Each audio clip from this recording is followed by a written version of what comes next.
Cancer అనగానే అందరికీ గుర్తొచ్చేది ఏ స్టేజ్లో ఉంది అని. సో మనకి క్యాన్సర్లో 4 స్టేజెస్ ఉంటాయి. 1, 2 వీటిని ఎర్లీ స్టేజ్ అంటాము. 3 and 4 అంటే మెటాస్టాటిక్, అన్ని వేరే భాగాలకు కూడా స్ప్రెడ్ అయింది. అంటే ఫర్ ఎగ్జాంపుల్ ఇప్పుడు బ్రెస్ట్లో పుట్టిన క్యాన్సర్ అనుకోండి, అది లంగ్కి స్ప్రెడ్ అవ్వడం, బోన్స్కి స్ప్రెడ్ అవ్వడం, దీన్ని స్టేజ్ 4 క్యాన్సర్ అంటాము.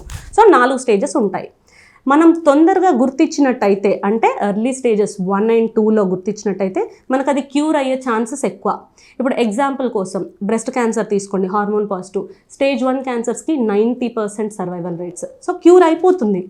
ఎర్లీ స్టేజ్లో మాత్రమే ఇది పాసిబుల్. ఇదే బ్రెస్ట్ క్యాన్సర్ స్టేజ్ 3లో తీసుకున్నాం అనుకోండి, ఆ 90% కాస్త 60 to 70% అవుతుంది. ఇదే స్టేజ్ 4 విషయానికి వస్తే <10% సో తొందరగా గుర్తిస్తే నయమయ్యే ఛాన్సెస్ కూడా ఎక్కువ అన్నట్టు.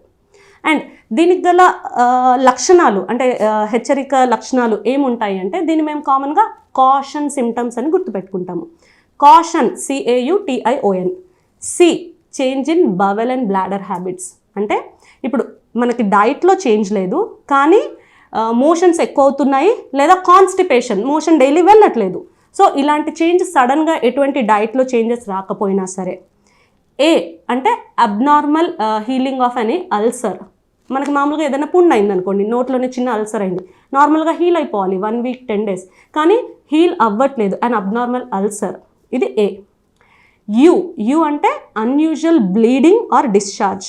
సో ఇది మనము ఇప్పుడు ఆడవాళ్ళలో చూస్తే అన్యూజువల్ వైట్ డిశ్చార్జ్ అంటాం, అంటే తెల్లబట్ట అవ్వడము, లేదా అన్యూజువల్ బ్లీడింగ్, మెనోపాజ్ తర్వాత కూడా బ్లీడింగ్ అవ్వడము, మోషన్ ఏరియా నుండి లేదా యూరిన్లో బ్లడ్ రావడము. సో ఇవన్నీ అన్యూజువల్గా అయ్యే బ్లీడింగ్ సిమ్టమ్స్.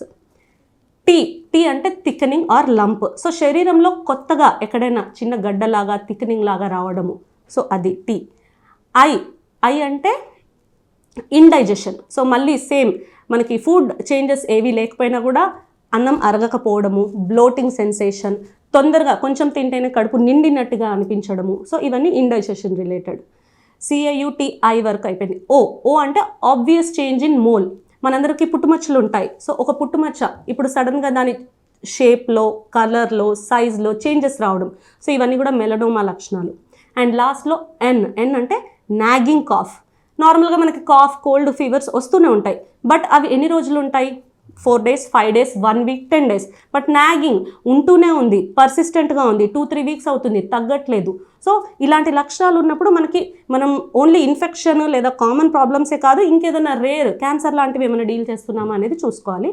అండ్ ఈ కాషన్ కాకుండా ఇంకొక 2 ఇంపార్టెంట్ సిమ్టమ్స్ ఏంటి అంటే, లాస్ ఆఫ్ అపెటైట్, అంటే ఆకలి అవ్వకపోవడము, సడన్గా ఆకలి అవ్వట్లేదు, అది తరచుగా వారాల కొద్దీ, నెలల కొద్దీ ఆకలి అనిపించకపోవడము. And weight loss, significant weight loss, అది కూడా మనం అన్ఇంటెన్షనల్ అంటే ఇప్పుడు మనం డైటింగ్ చేస్తున్నాము, ఎక్సర్సైజ్ చేస్తున్నాము, బరువు తగ్గడానికే ప్రయత్నం చేస్తున్నాము అంటే డిఫరెంట్. బట్ ఎటువంటి డైట్ చేంజెస్ లేదు, ఎక్సర్సైజెస్ లేవు, బట్ మనం వెయిట్ తగ్గుతూ పోతున్నాము, మన బాడీ వెయిట్లో 10% difference in 3 to 6 months is called significant. So ఇలాంటి ఏవైనా చేంజెస్ ఉంటే మేబీ క్యాన్సర్ లక్షణాలు దాగి ఉండొచ్చు. దానికోసం క్యాన్సర్కి తప్పకుండా స్క్రీనింగ్ చేయించుకోవాలి.